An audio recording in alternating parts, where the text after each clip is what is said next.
Yo, what's up mga kaibigan? Nalina tayo magkwentuhan bilang na ang mga araw ni Lebron sa Lakers. Yan ang pahayag ng sikat na NBA Insider Shams ng ESPN tungkol kay Lebron. Nawi-witness na nga daw natin ang pagtatapos ng era ni Lebron sa Lakers. It's either magre-retire nga daw si Lebron sa Lakers o pipirma ito ng kontrata sa ibang team matapos ang season na ito.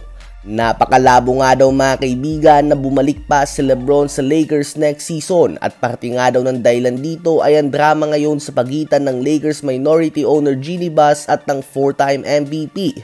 Hindi umano nito gusto ang ego na meron si Lebron. Ang agent din umano nito ay controlling. Hindi nito nagustuhan na si Lebron ang pinapalabas sa tagapagligtas ng team at hindi siya. Andun din ang lack of accountability sa Russell Westbrook trade doon. Wala din umano itong gratefulness na pinakita sa pag-draft nila kay Bronny at siya mismo ang ayaw bigyan ng contract extension ang 4-time MVP. Kaya naman ngayon ay magkikita nga ang Lakers minority owner Jeanie Buss at si Lebron at ang kanyang agent na si Rich Paul upang mapag-usapan ang mga kumakalat na balita ngayon ayon sa ESPN. So very interesting nga kung ano ba ang magiging ending ng meeting na ito.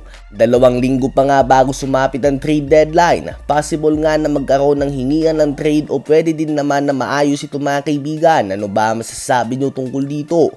Habang pinutol naman ng Houston Rockets ang kanilang 5 magkakasunod na talo sa road games at tinalo nila ang number 1 seed sa Eastern Conference sa Detroit Pistons sa score na 111-104. 32.7 rebounds, 3 assists, and 0 turnovers si Kevin Durant on 58% shooting sa field.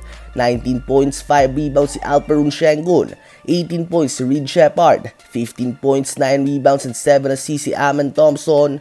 At 11 points, 10 rebounds, 3 assists, 2 steals, and 2 blocks si Jabari Smith Jr.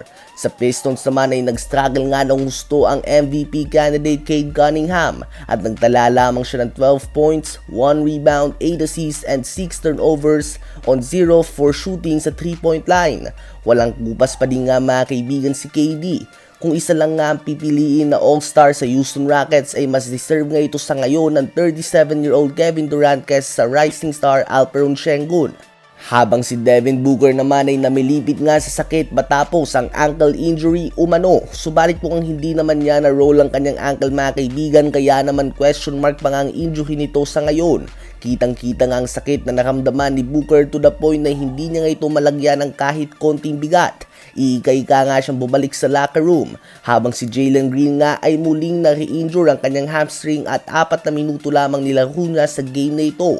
Nakuha din nga ng Atlanta Hawks ang panalo sa score na 110-103 sa panguna ng 25 points, 5 rebounds, and 5 assists si Okongwu, 23 points, 18 rebounds, and 9 assists si Jalen Johnson at 21 points si CJ McCollum.